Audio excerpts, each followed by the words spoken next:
Filipenses capítulo 1, os versículos 19 ao 26.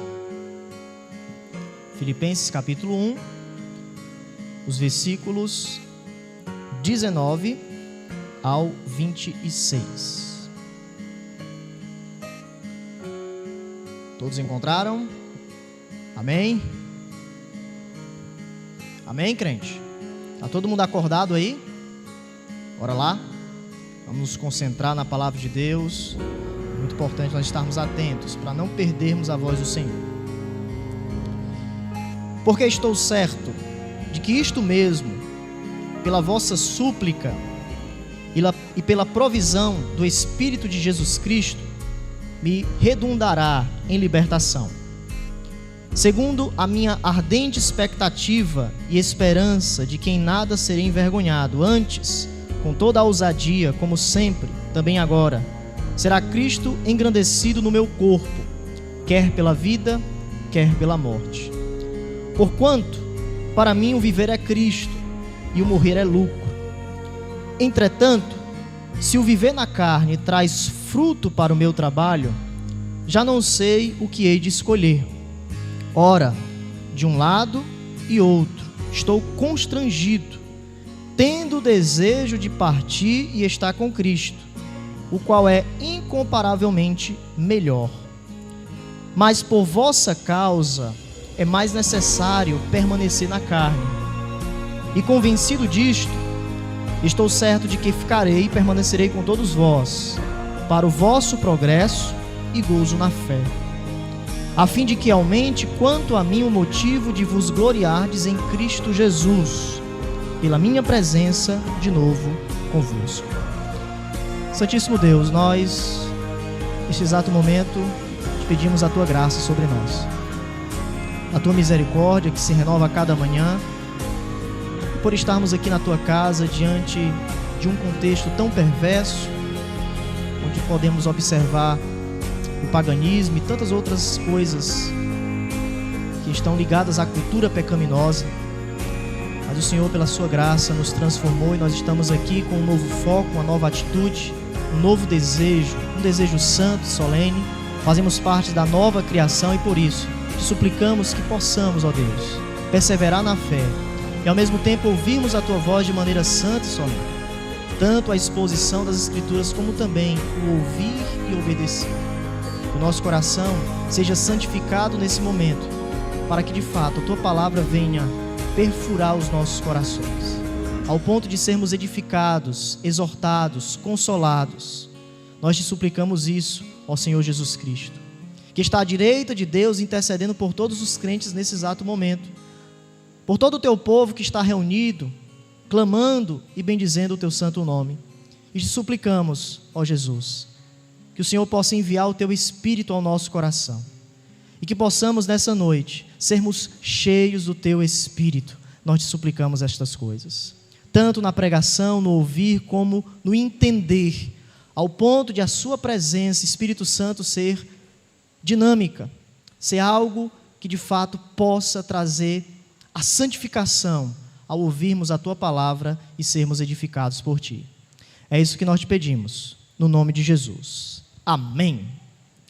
Meus irmãos, nós vimos nas pregações passadas, principalmente no último domingo, os versículos 12 ao 18, onde o apóstolo Paulo demonstrou, diante da percepção divina, o controle de Deus atual sobre a sua circunstância presente, a crise atual que ele estava vivendo. Ele era prisioneiro de Roma. E agora, nesses versículos que nós lemos nessa noite, Paulo, ele foca o futuro imediato para as notícias que em breve chegariam diante dele sobre o seu julgamento. Paulo estava preso e a qualquer momento o julgamento iria acontecer diante do imperador Nero. Esses versículos são significativos em vários aspectos, porque nós observamos a alegria de Paulo em meio às provações. Tanto as provações atuais, que ele nos informa nos versículos 12 ao 18, a sua prisão, onde ele está algemado, mas ele entende que diante dessa prisão o evangelho está em progresso, tanto para os descrentes como para os crentes, onde o povo de Deus em Roma foi encorajado pela prisão do apóstolo Paulo e pelo seu entendimento de que, apesar de ele estar preso, o evangelho do Senhor estava prosperando. Mas também Paulo vai nos ensinar a importância de termos um vislumbre correto sobre as circunstâncias futuras, imediatas, que o apóstolo Paulo vai esboçar diante de nós a qualquer momento. Portanto, a qualquer momento, Paulo vai esperar um julgamento e ele vai nos informar como nós devemos agir diante de um sofrimento que chegará. Ele já nos informou que ele tem o entendimento que Deus está no controle dessas circunstâncias presentes. Mas agora, nesses versículos, ele vai informar para o povo de Deus as circunstâncias futuras, ou o futuro imediato, mostrando o controle soberano de Deus em todos os momentos. Não somente no passado, no presente, mas também em um futuro próximo. O apóstolo Paulo conclui em todos esses versículos que em ambos os casos, não importa no presente ou no futuro, Cristo será glorificado. E isso era o que importava para o apóstolo Paulo. Não importa se eu serei liberto ou se eu serei preso e martirizado. O importante é que Cristo será glorificado. A decisão de Deus, não de César, será anunciada a qualquer momento. Mas Paulo estava em paz, porque qualquer decisão que fosse tomada, ele tinha o entendimento, diante da percepção da glória do Senhor, o seu objetivo principal, que Cristo seria glorificado. Esse versículo, ou este parágrafo, melhor dizendo, é uma das maiores meditações cristãs já escritas sobre o significado de deixar a vida. Quando estivermos prestes a deixar esta vida, o que nós devemos fazer? O apóstolo Paulo nos ensina muito sobre essa meditação do que está para vir sobre ele, nos ensinando a percebermos o controle soberano, a vida no evangelho, a bênção de ele entender que precisa colocar o interesse dos outros em primeiro lugar para que o evangelho pudesse prosperar. Portanto, nós podemos dividir este parágrafo em duas partes. Os versículos 18, ou melhor dizendo, 19, propriamente dito, até o 20, Paulo vai declarar sua convicção de que, seja qual for o futuro que lhe reserva, ele não será privado de sua alegria. Por quê? Porque Cristo será exaltado. Ou na sua morte, podemos dizer assim, que ele está prestes a meditar se ele será libertado, e mais à frente ele vai concluir que ele ficará nessa vida para que esses irmãos pudessem progredir no evangelho, ou em todas as circunstâncias ele entende que Cristo seria glorificado. Já nos versículos 21 ao 26, Paulo vai fornecer essa razão, essa perspectiva em comum e declarar o resultado das suas circunstâncias. Ele vai nos informar que o resultado do seu julgamento será a libertação nessa presente vida para um propósito solene diante de Deus, que é a fé desses irmãos, progredindo em alegria por conta do seu ministério, que era necessário que ele permanecesse lá para pregar o evangelho para esses irmãos. Então, em primeiro lugar, os versículos 19 aqui, o 18 da parte B, quando ele vai afirmar, veja nas Escrituras, logo no finalzinho, sim, sempre me regozijarei, porque estou certo de que isto mesmo, pela vossa súplica e pela provisão do Evangelho de Jesus Cristo, me redundará em libertação. A primeira verdade que nós aprendemos é a alegria na futura libertação do apóstolo Paulo. Paulo ele começa com a mesma nota que ele encerrou a sessão anterior, que nós vimos na pregação passada. Veja, me regozijo. Paulo está se alegrando, por quê? Porque o evangelho está progredindo em todas as circunstâncias. E quando ele vai falar sobre o seu futuro imediato, a nota muda, o versículo muda, o tom muda. A alegria agora é no futuro. Veja, sim, sempre me regozijarei. Tanto no tempo presente, como nas circunstâncias futuras, imediatas, Paulo, ele parte dessa perspectiva do futuro que lhe aguarda, e não importa o que aconteça, Deus orquestrará os eventos para a sua glória e para a sua libertação. Ele vai afirmar, pois sei que serei liberto, por causa das orações de vocês e da provisão do Espírito Santo. A Ara, como os irmãos estão acostumados de ler, ela coloca a libertação no final do versículo. Porém, literalmente, Paulo está dizendo, eu serei liberto. E como eu serei liberto? Por causa das orações de vocês e pela provisão do Espírito Santo. Então parece que Paulo tem um entendimento dessa libertação, uma libertação dupla, ou seja, temporal ou eterna. Se ele morresse, ele seria liberto para se encontrar com o Senhor. Porém, se ele fosse liberto nesta vida, ele também estaria no propósito de Deus, e ele se alegra nisso, em todos os momentos e em todas as circunstâncias. O ponto de Paulo é que o seu futuro está ligado a uma alegria incessante. É a alegria de Deus que o motiva, é a alegria de Deus para escrever para esses irmãos, é a súplica, a oração, para que ele possa continuar no progresso, na fé, para que esses irmãos progridam diante do Senhor. Então Paulo tem um tom bastante emocionado ao escrever para esses irmãos, esses resultados que viriam sobre ele. Por quê? Porque o Senhor estava no comando. Apesar de não saber qual será o seu rumo diante da decisão imperial, há um fato importante, e Paulo não foge disso: serei liberto. A minha libertação acontecerá. Então veja que Paulo tem um entendimento aqui de dois tribunais. Nós temos o tribunal terreno, que está funcionando, vai julgar o apóstolo Paulo: ou eu serei liberto nesta vida, ou se eu morrer serei liberto para se encontrar com o Senhor, salvação. Mas Paulo, diante disso, nessa expressão serei liberto, ele tem um entendimento: há um tribunal celeste, há um tribunal celestial. Paulo poderia ser julgado como culpado perante o tribunal de César, mas sua vindicação, salvação, estavam certas diante de Deus. Eu serei liberto. Paulo não sabia se o futuro seria próximo, ou traria absolvição, ou morte, mas sabia que qualquer uma das opções, temporal ou eterna, estaria ligado à vontade do Senhor. E por isso ele se alegra. Ele se alegra diante dessa realidade, porque a sua salvação era certa, e ao mesmo tempo a sua libertação era iminente. Ou temporal ou eterna, acontecerá algo. Deus estará comigo, a libertação do Senhor estará diante da minha vida. Então vejam, meus irmãos, que mediante a isso, Paulo coloca duas realidades que são bastante importantes aqui no texto. Aonde se localizava a segurança de Paulo, nessa alegria que ele está relatando aqui. Paulo afirma que é através das orações intercessórias dos irmãos de Filipos e o suprimento do Espírito de Cristo, pela vossa súplica e pela provisão do Espírito de Jesus Cristo. A palavra grega aqui que Paulo coloca para oração, intercessão, é súplica no sentido de petição. Paulo pede que esses irmãos orem de maneira intercessória para que ele possa ganhar coragem diante do julgamento de César. Paulo tem esse intuito, é uma oração coletiva do povo de Deus em favor de alguém. E nós temos várias orações no Novo Testamento que englobam essa importância, não somente da oração privada, a oração individual, mas a oração quando nós colocamos o nosso sacrifício em prol do outro.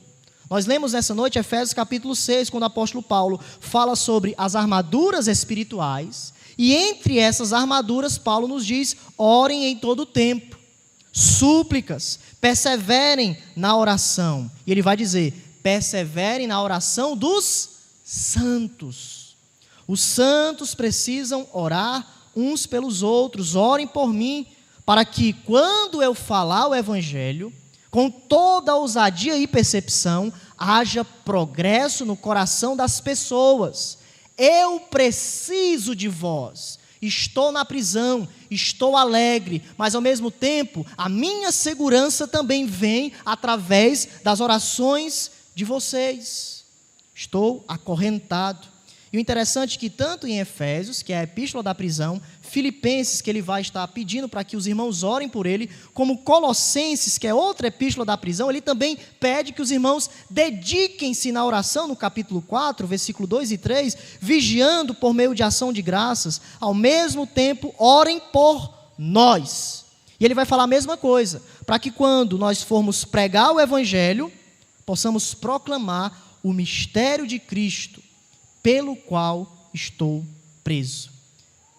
Perceba, o apóstolo Paulo começou orando por esta igreja, mas agora ele fala para os irmãos de Filipos: vocês que, certa feita, eu orei para que vocês chegassem ao amadurecimento, agora vocês também precisam orar por mim, para que eu ganhe coragem, força.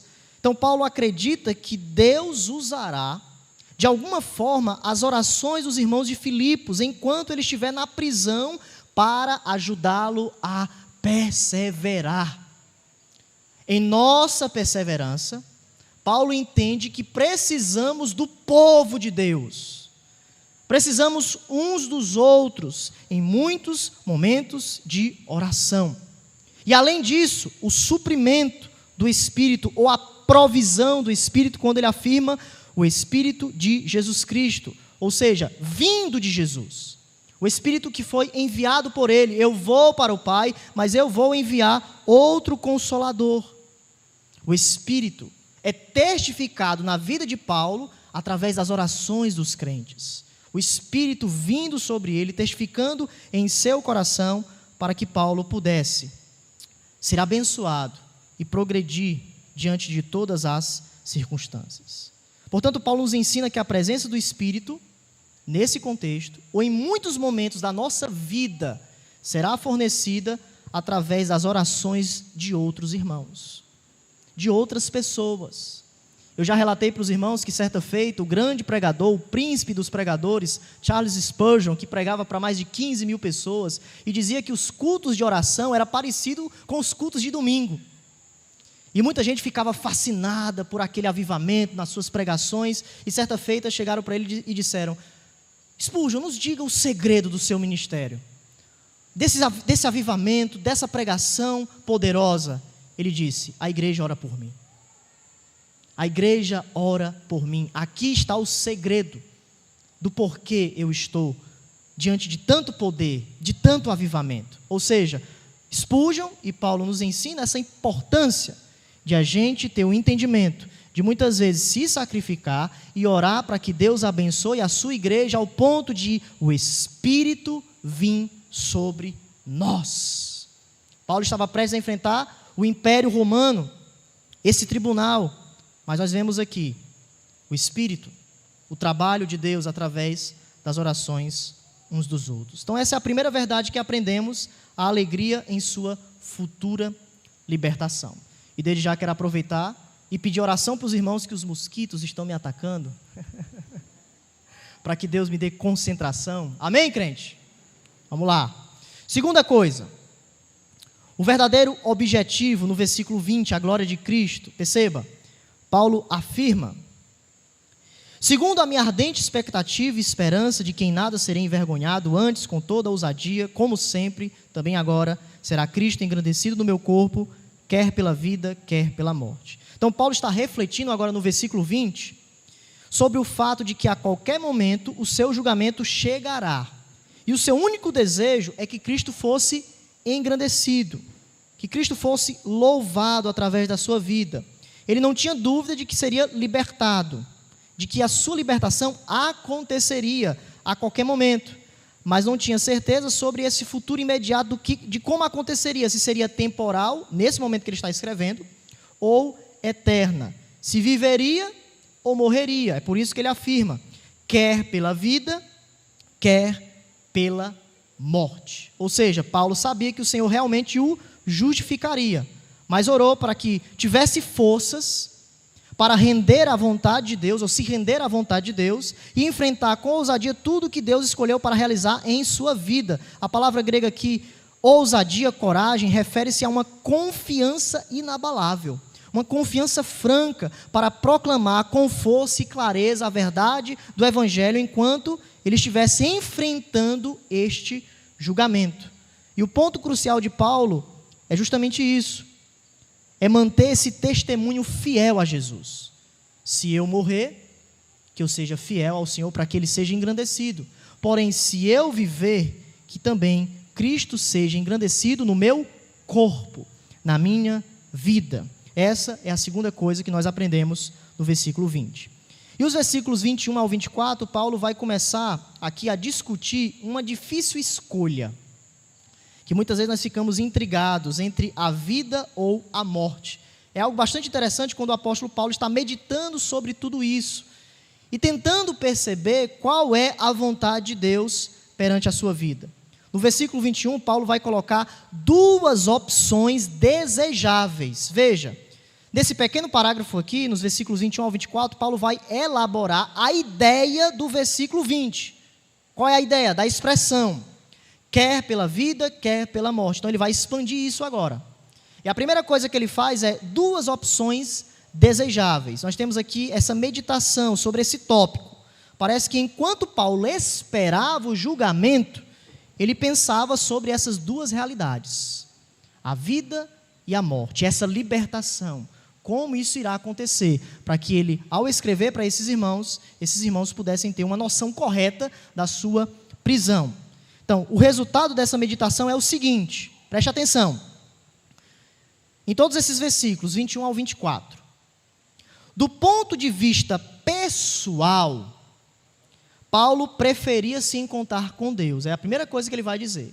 Do ponto de vista pessoal, preferia eu estar com Deus, com a família do Senhor no céu. É um desejo pessoal. É incomparavelmente melhor. Porém, quando ele começou a pensar de maneira estratégica em seu ministério, ele observou que a igreja ainda precisava dele. Então, essas duas relações, esses dois desejos, essas opções que o apóstolo Paulo ele vai nos apresentar, o verdadeiro sentimento, aqui quando ele vai dizer no versículo 21, o viver é Cristo e o morrer é lucro. Essas duas frases estão repletas de muita profundidade teológica. O viver é Cristo. O que isso significa? Em primeiro lugar, se refere à totalidade da vida cristã em um mundo terreno com o nosso relacionamento com Jesus. Ele começa Filipenses dizendo, eu sou escravo de Cristo. Eu tenho um relacionamento com Jesus. Efésios capítulo 3 vai afirmar, eu sou prisioneiro do Senhor. Estou em cadeias. Então, em sua vida, o relacionamento é um relacionamento tão íntimo ao ponto de o levar para a prisão. Então, viver é Cristo. Viver em submissão à vontade do Senhor. Ele foi capturado por Cristo a tal ponto de ele não conseguir viver fora de Jesus.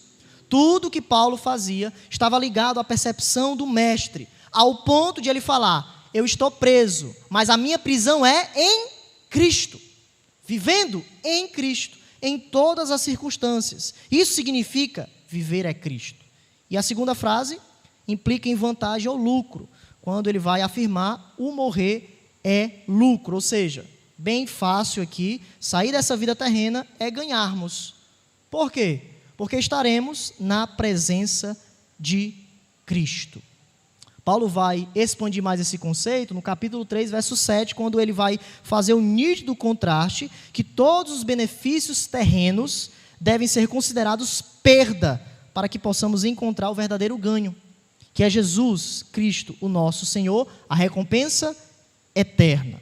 Então, o ponto do versículo 21, preste atenção, é que nós podemos experimentar Cristo nesta vida, mas verdadeiramente ou de maneira completa após a morte.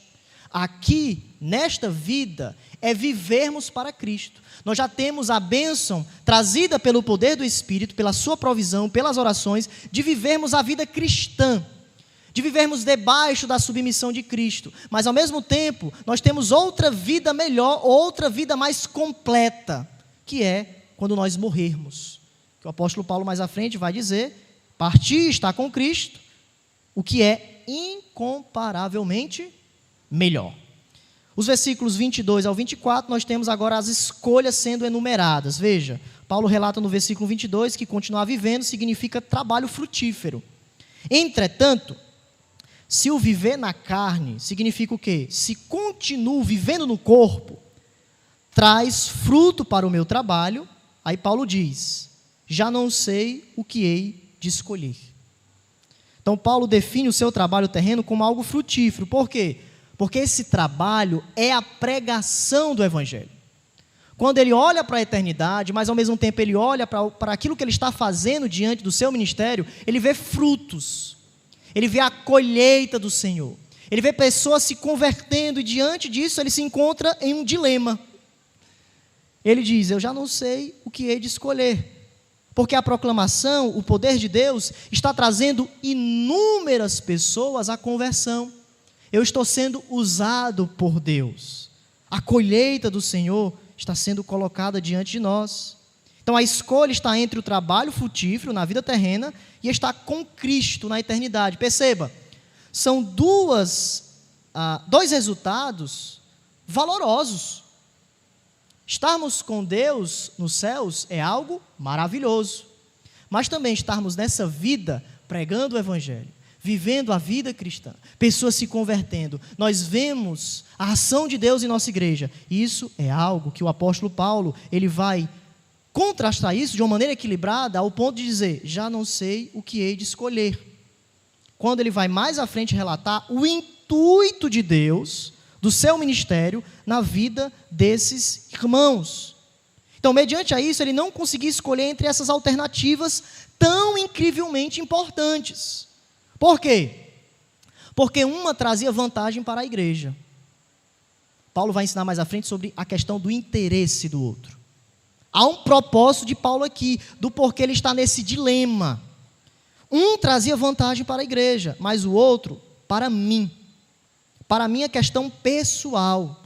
E nos versículos seguintes, Paulo vai explorar essas opções e explicar porque ele está nesse dilema. Podemos dizer, essa ambiguidade, essa questão, esse contraste. Qual é o intuito, afinal, de Paulo, do porquê ele quer dizer, quer pela vida, quer pela morte? É incomparavelmente melhor, mas eu já não sei o que escolher. Onde Paulo quer chegar? Duas coisas. Versículo 23. Partir e estar com Cristo é muito melhor. Ora, de um lado ou do outro, estou constrangido. Aqui, ele está pressionado de ambos os lados. Ele está com o seu desejo para o céu, mas ao mesmo tempo com o seu desejo com a igreja. Então ele está pressionado. Tendo o desejo de partir e estar com Cristo, que é incomparavelmente melhor, é claro, porque ele se encontra na perfeição. Então veja, ele está em um dilema aqui. Ele está dividido entre duas possibilidades. Por um lado, tinha um desejo pessoal, partir e estar com Cristo. Então, diante da situação de Paulo aqui, acredito que todos nós, vamos colocar agora, vamos puxar para a gente, né? Se a gente tivesse preso, tira o apóstolo Paulo, que a gente está aprendendo com ele, né? Ele está nos ensinando como é que a gente deve lidar com essas noções, ao ponto de a gente lembrar da igreja também. Equilibrar esses desejos. Não somente o meu, mas o do próximo. Mas diante dessa situação, tira o apóstolo Paulo, eu acredito que todos nós tomaríamos esse tipo de atitude. Deus, não estou mais aguentando. Deus, me tira daqui. Deus, o sofrimento está muito grande. Deus, eu te peço, Maranata. Só que o ponto é, qual é a vontade de Deus agora? Será se Deus quer lhe levar agora? Ou se Deus tem um propósito para você hoje? Essa é a pergunta que nós devemos fazer. Porque se fosse o desejo de Deus de Paulo partir, Paulo teria partido. Mas aconteceu mais à frente, quando ele está escrevendo para Timóteo e tendo a certeza, eu serei decapitado, combati o bom combate, não tem mais saída, agora chegou a minha vez, e por isso ele escreve para Timóteo, para que Timóteo represente-o. Timóteo, você tem que ser um soldado. Timóteo, agora você tem que continuar o bastão do Evangelho, porque eu vou morrer. Mas aqui Paulo vai nos dizer que um propósito de Deus ainda está diante dele, diante desse dilema. E Paulo é tão interessante, meus irmãos, que nessa realidade, ele não está preocupado com a sua saúde. Porque ele afirma, está com Cristo. O que é que isso significa? Morte ou partida, diante da vontade de Deus, é algo que deve estar em nossa mente. E não a gente colocar outras coisas para que Cristo nos leve. Porque a gente estará sendo egoísta e não tendo a percepção que Deus quer para nós. Porque se Deus quiser nos levar, Ele irá nos levar. Então Paulo está nos ensinando muitas questões importantes sobre a sua partida. O que ele quer dizer é que esse resultado é muito melhor, pois entrar na vida eterna é muito mais lucrativo, é claro. Ele está dizendo que estar com Cristo é incomparavelmente melhor, mas mais à frente ele vai nos ensinar a importância do propósito de Deus em nossa vida. Permanecer é melhor, nesse contexto aqui, para os filipenses. A primeira alternativa seria melhor, pessoalmente, para Paulo. Mas a segunda, veja, seria preferível corporativamente para a igreja de Jesus. É por isso que ele vai dizer: mas, por vossa causa, é mais necessário permanecer na carne. Significa o quê? Permanecer vivo. O propósito de Deus, nesse momento, é que eu permaneça vivo. Então, Paulo nos ensina, preste bastante atenção aqui. Preste bastante atenção. Paulo nos ensina que há uma enorme diferença entre desejo e necessidade. Desejo e necessidade. Nesse contexto aqui, a necessidade da igreja era mais importante do que o seu desejo pessoal. O meu desejo é estar com Cristo. É incomparavelmente melhor. Mas Paulo vai explicar que a necessidade corporativa, a necessidade da igreja, tem prioridade nesse momento. Sobre as suas prioridades pessoais. Permanecer na carne era mais necessário.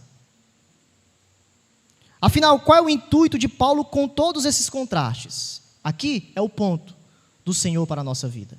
E o ponto de Paulo que ele nos ensina. Qual o intuito de tudo isso, desse dilema? Paulo chega a uma conclusão. A resposta está no desejo de Paulo de servir de modelo para a igreja. Paulo exorta os filipenses 2 vezes na carta a olharem para o seu exemplo. Veja, capítulo 3, o versículo 17. Irmãos, sede, imitadores meus, e observai os que andam segundo o modelo que tendes em nós. Capítulo 4, versículo 9. O que também aprendestes, e recebestes, e ouvistes, e vistes em mim, isso praticai. E o Deus da paz será convosco. No capítulo 2, Paulo vai falar sobre o exemplo maior de humildade. Qual é o exemplo maior de humildade? Qual é a pessoa? Oi? Jesus Cristo. Trilhar o caminho de Jesus, colocar o interesse do outro em primeiro lugar, pois Cristo, Deus, se encarnou para que pudéssemos receber a bênção da salvação. E Paulo segue esse modelo. E antes de ele exortar os irmãos no capítulo 2, para que eles coloquem os interesses uns dos outros em primeiro lugar, ele primeiro é modelo. Ele está dizendo: eu quero partir, mas é mais necessário eu ficar. Eu coloco o interesse de vocês em primeiro lugar, para que eu fique e abençoe a vida de vocês. Paulo não está apenas refletindo sobre a sua própria crise, mas também está apresentando aos filipenses um modelo de vida conduzido pelo serviço.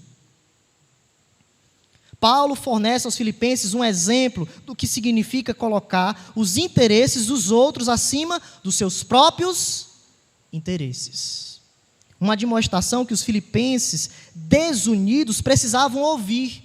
No capítulo 2, verso 14, eles estão murmurando.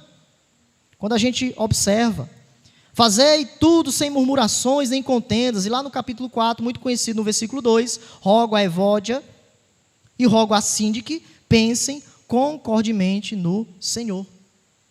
Então Paulo, vendo tudo isso, diante dos contrastes, ele aplica para a igreja, para nos mostrar sobre os interesses do outro, para que através desse serviço é mais necessário a igreja de Cristo, nesse momento, ganhasse o progresso, a alegria da fé.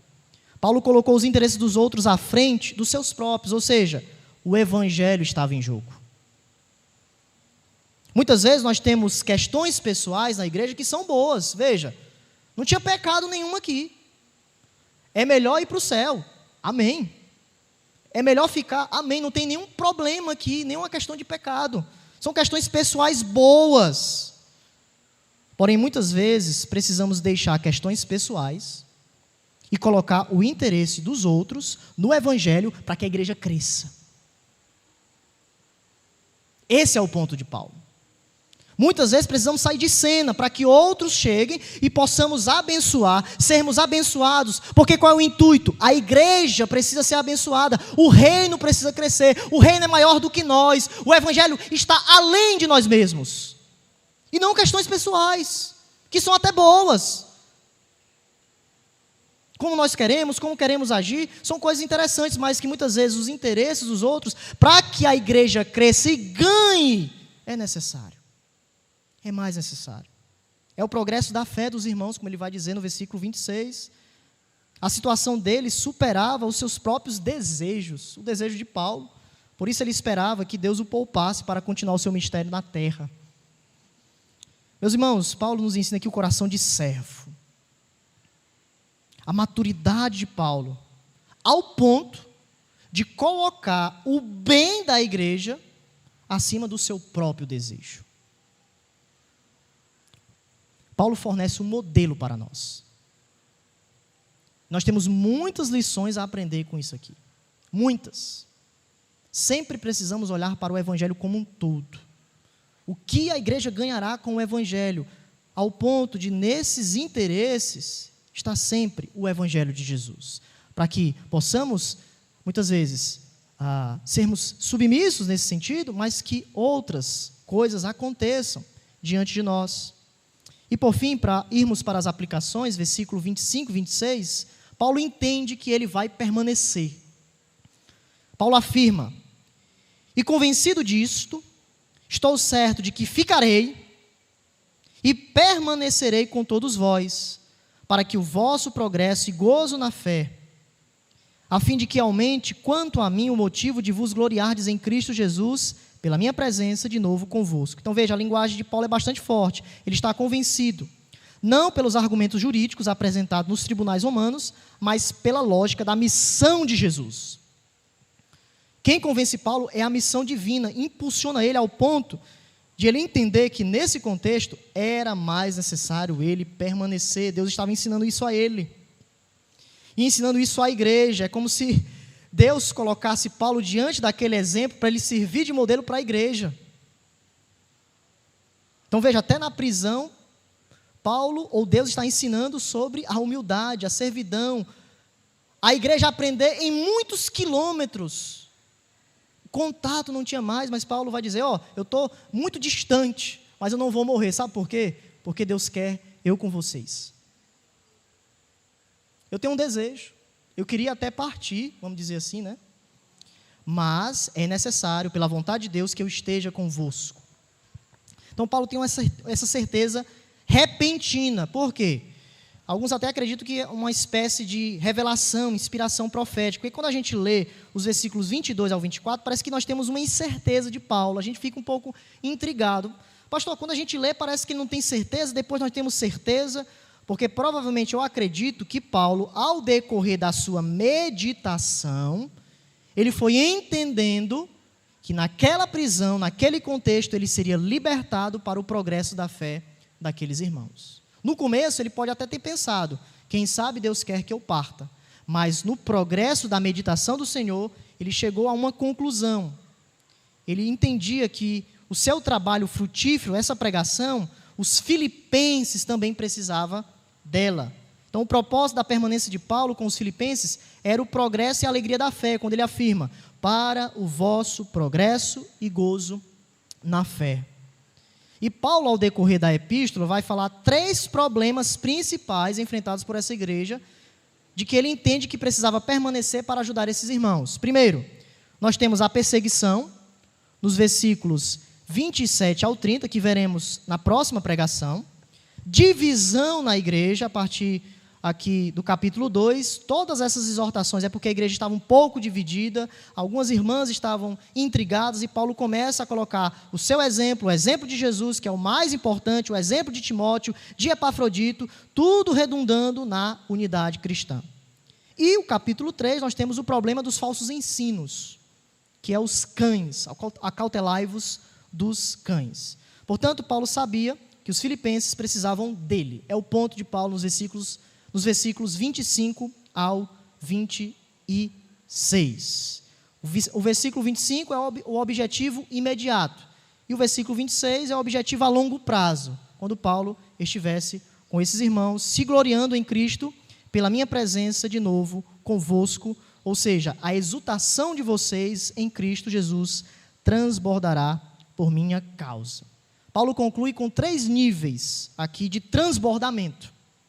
A alegria começa em Cristo, depois prossegue para Ele, porque Ele é um meio, um canal de Deus para pregar o Evangelho, e finalmente transborda para a própria igreja diante da ação soberana do Senhor, e Ele finaliza com tudo isso, diante do progresso do Evangelho, mostrando todas essas coisas na guarda pretoriana, para os crentes de Roma, diante dos seus rivais, depois finalizando e mostrando essa bênção aqui, nos versículos 19 ao 26, sobre o futuro imediato, chegando a uma conclusão.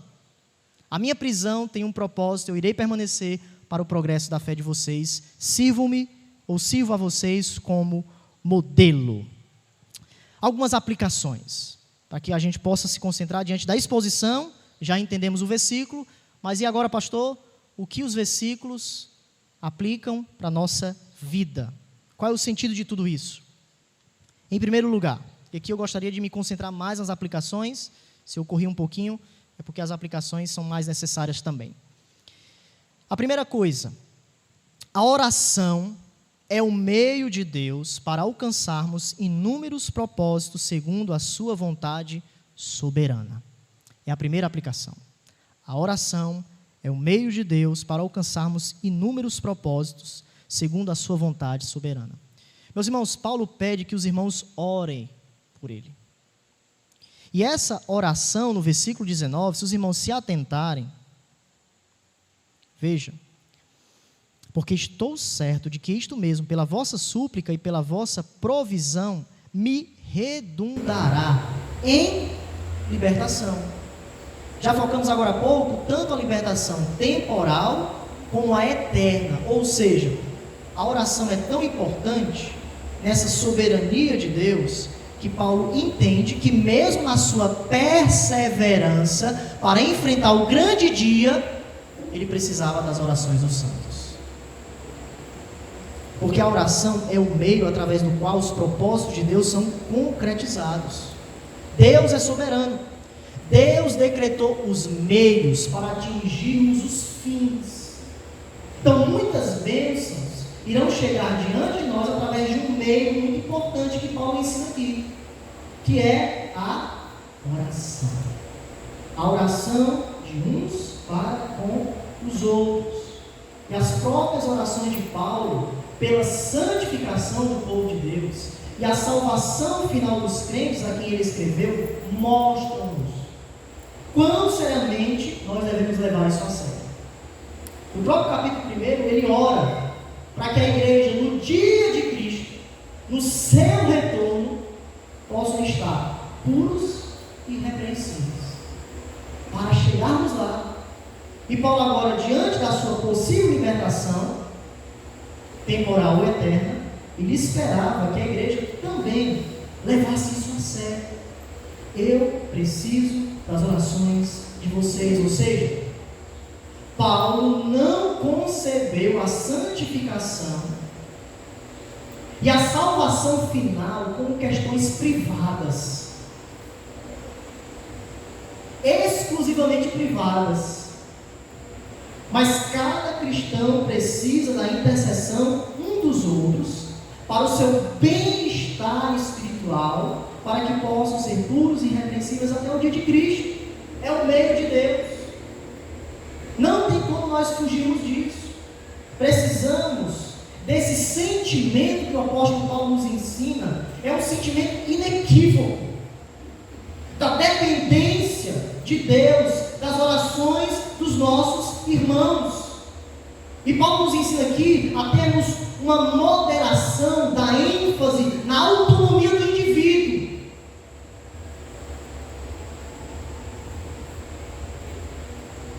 Nós precisamos apreciar as orações dos nossos irmãos.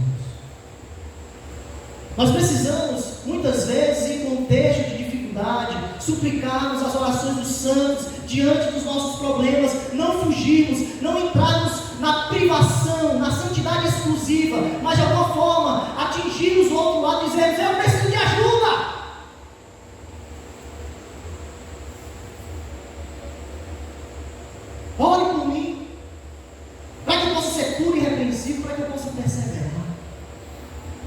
possa chegar lá, eu não tenho mais forças por mim mesmo. Mas Paulo vai dizer, através das orações, vem a provisão de Deus. O primeiro passo para aplicar essa passagem a nós mesmos é pedir a Deus que nos dê um amor genuíno pela igreja, para nós nos sacrificarmos uns aos outros em oração, termos momentos de oração, estarmos mais nos cultos de oração, para que outro possa interceder por mim, porque muitas vezes nós não temos mais nem força de orar, não temos mais nem ânimo. Meus irmãos, Paulo nos ensina a fugirmos das orações egocêntricas. Eu quero isso, eu quero isso, eu quero isso, eu quero isso, eu quero isso, não quero mais. Paulo nos ensina, tira o eu e bote a igreja, a igreja, a igreja. Ora pela santidade da igreja, ora pela perseverança da igreja. Deus nos une a cada dia. Deus, eu oro pela igreja. É isso que Paulo está nos dizendo. Entrarmos em um espírito coletivo de oração.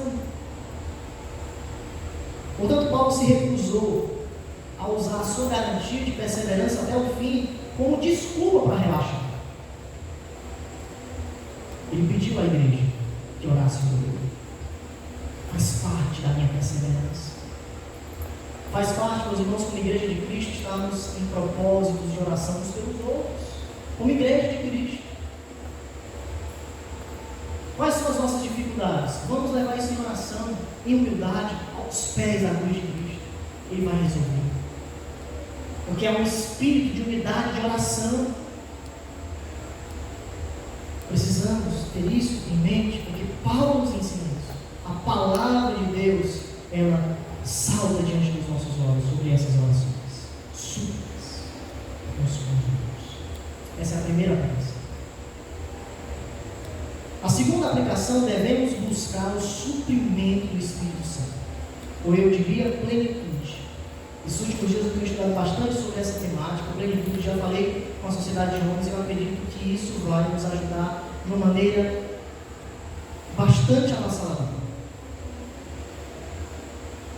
Como sabemos, o Espírito Santo habita em todos os crentes, porém há momentos que nós precisamos experimentar a presença dele com maior poder e abundância.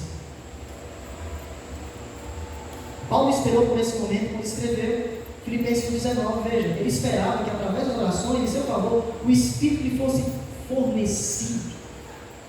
O que seria isso? O Espírito lhe dá poder, experimentar a presença ao ponto de ter coragem de enfrentar o tribunal romano, porque eu posso vacilar, eu sou ser humano, eu sou de barro.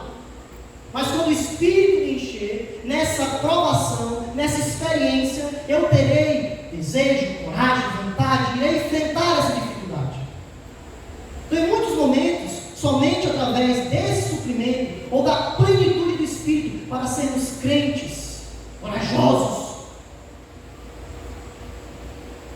Paulo estava confiante de que enquanto esses irmãos oravam por ele, uma nova abundância do Espírito viria sobre ele, uma experiência do coração, onde ele sentiria a presença avassaladora do Espírito, mesmo diante da morte. Meus irmãos, para escrever esse versículo aqui, é somente uma pessoa cheia do Espírito. Paulo não tinha problema, pode vir a morte, pode vir a vida, eu estarei com Cristo. Homem cheio do Espírito, uma experiência do coração, quer no presente, quer na morte. E por que isso é importante? Preste bastante atenção. O desejo de Paulo de que os filipenses pedissem a Deus que ele fornecesse o Espírito Santo deveria levar aqueles que não são pentecostais a reexaminar as suas noções estáticas do papel do Espírito na vida do crente. Porque é muito fácil a gente falar, mas a gente não olhar para que a Bíblia fala sobre nós. Infelizmente, tem muitos crentes que têm uma vida apagada, estática com o Espírito Santo. Parece que o Espírito só abençoou ele na salvação e ficou lá. É uma relação estática. Como eu falei para os homens, o Espírito Santo é a pessoa mais esquecida da Trindade. A gente fala do Pai, fala do Filho, mas a gente não fala do Espírito. O que é que o Espírito veio fazer? Qual é o intuito do Espírito na igreja? no corpo, na bênção, na oração, no suprimento. Meus irmãos, nós precisamos aprender com essa passagem que a obra do Espírito Santo não é uma operação estática, contida, mas é poderosa, é dinâmica. Então nós precisamos ter muito cuidado com o conservadorismo, ou eu diria o tradicionalismo. Porque tem muita tradição que é desobediente às Escrituras. A gente sempre precisa perguntar o que a Bíblia diz. Porque se a gente estiver andando com a Bíblia, é direcionamento do Espírito. Porém, se nós estivermos andando fora das Escrituras, é direção carnal. É claro que existem muitos abusos sobre a pessoa do Espírito Santo.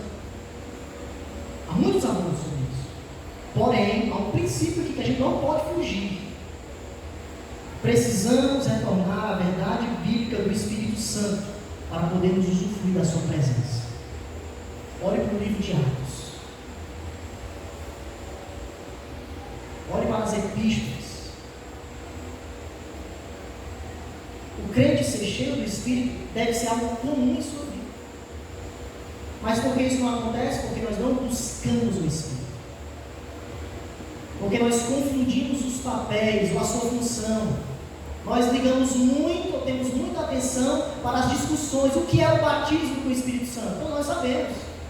Como batistas bíblicos, o batismo com o Espírito Santo é um ser. Fomos salvos. Porém, o batismo não acaba aí. Porque a Bíblia fala sobre plenitude do Espírito. É outra coisa. A plenitude é a continuidade da sua presença em minha vida. O caráter, a transformação, a santificação, me enchendo dele. Batismo, você já foi salvo. Porém, agora você precisa buscar a plenitude. Esqueça as discussões sobre batismo. Não fique lá, venha para cá. Você vai perder a bênção. O próprio apóstolo Paulo vai nos dizer: e não se embriague com vinho, que leva à libertinagem, mas sejam cheios. É uma exaltação, é uma ordenança. Nós precisamos buscar o Espírito. Atos capítulo 7, é muito interessante esse texto. Eu vou ler para vocês, que o tempo está comigo. Versículo 54, 55. Ouvindo isso, o martírio de Estevão, ficaram furiosos e rangeram os dentes contra ele. Veja, o homem cheio da impiedade. Estevão, porém, cheio do Espírito Santo, levantou os olhos para o céu e viu a glória de Deus e Jesus em pé diante da sua direita. Ou seja, Estevão foi preparado para morrer.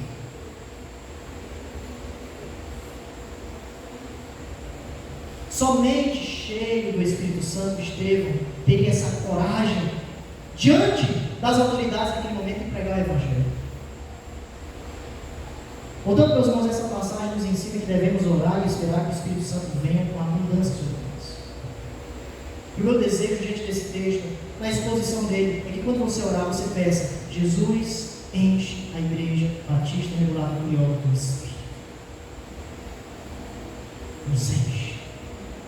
Nos enche, nos enche, nos enche, ao ponto de termos sabedoria, ao ponto de termos humildade, ao ponto de perdoarmos uns aos outros, ao ponto de esquecermos o passado, ao ponto de recomeçarmos, ao ponto de sermos direcionados por Ti, levantarmos os olhos e vermos a glória de Deus. A glória do Senhor. E por fim, a terceira aplicação: nossa atitude em relação à morte. Nossa atitude em relação à morte. Paulo enfrentou a morte com a mesma resolução firme que marcou a sua abordagem sobre a vida. Ele tinha a mesma relação, ele tinha um propósito correto para isso. Porque tanto a morte como a vida significavam o quê? Serviço a Cristo. Serviço ao Senhor. Cristo era o seu objetivo principal. E diante disso, meus irmãos, eu acredito que a igreja cristã, nós precisamos observar de maneira atenta a perspectiva de Paulo sobre a vida e a morte. Hoje no mundo e em nossos lares, se recusamos a falar sobre o quê?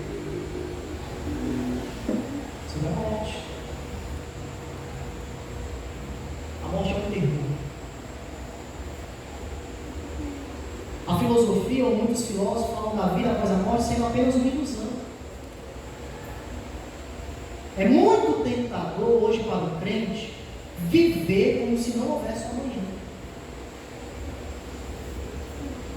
Isso nos mostra o quanto estamos apegados a esse mundo e se esquecendo do que Deus tem para nós além desta vida. Estamos tão apegados aqui aos nossos bens materiais que ficamos com medo de arriscarmos a nossa vida em prol do reino de Deus. Paulo deixou tudo em prol do reino de Deus, quer pela vida, quer pela morte. Cristo será reconhecido. Diante de uma doença, ficamos tão paralisados que se esquecemos para onde nós iremos.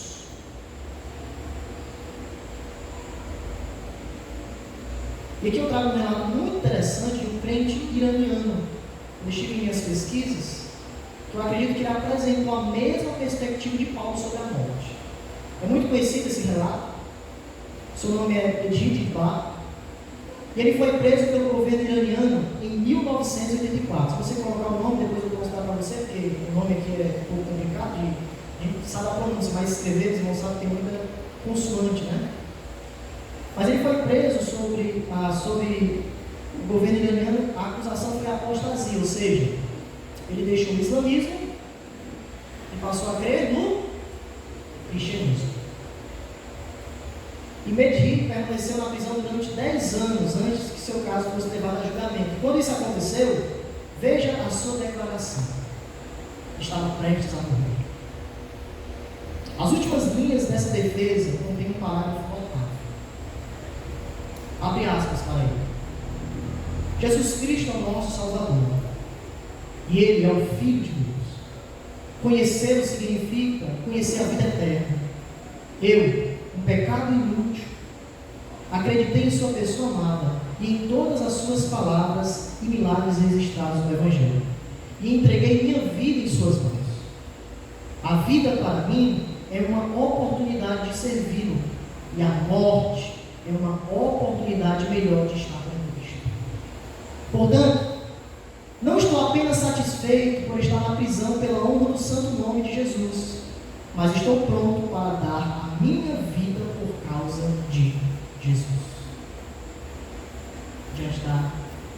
Diante do seu tribunal, diante das autoridades, ele falou isso. Mesma perspectiva de Paulo, compromisso com o Evangelho, ao ponto de nós estarmos sempre atentos, e se morrermos nessa vida, nós nos encontraremos com Jesus. Então nós precisamos desse compromisso, precisamos estar cientes das necessidades de nossos irmãos que sofrem em contextos tiranos. Esse versículo aqui não pode fazer tanto sentido para nós que não estamos presos, mas para aqueles missionários que estão em outro lado do mundo, a qualquer momento eles podem morrer. Os irmãos, esse versículo é um consolo muito forte para essas pessoas. E nós precisamos orar pela obra missionária, para que Deus a cada dia motive e dê coragem para muitos irmãos que estão em contextos tirânicos, regimes totalitários. Orarmos com abundância para que Deus forneça o seu Espírito, tanto na vida como na morte. Mas nós que estamos aqui, precisamos conversar uns com os outros sobre a realidade da morte. Conversarmos com os nossos filhos, porque nós não sabemos se Jesus vai nos levar para o mundo. Orarmos para que Deus guarde a nossa alma, porque eu não sei o que pode acontecer amanhã. Mas uma coisa eu tenho certeza: quer pela vida, quer pela morte, Cristo será engrandecido. Cristo será engrandecido. Portanto, que possamos aprender essas verdades, orarmos uns pelos outros, para que o propósito de Deus chegue diante de nós. Pedimos a provisão do Espírito e, ao mesmo tempo, temos a consciência de que se nós morrermos hoje, nós estaremos com Cristo. Se porventura você está aqui nessa noite, não é crente, sabe que precisa de uma percepção da cruz do Senhor em seu coração, Paulo nos afirma que aqueles que estão com Cristo se partirem dessa vida, é algo incomparavelmente melhor. E a pergunta para nós essa noite é: você tem certeza da sua salvação? Se você morrer hoje, aonde você estará? Essa é a pergunta das Escrituras para nós. Que Deus fortaleça o nosso coração para nós atingirmos esse propósito.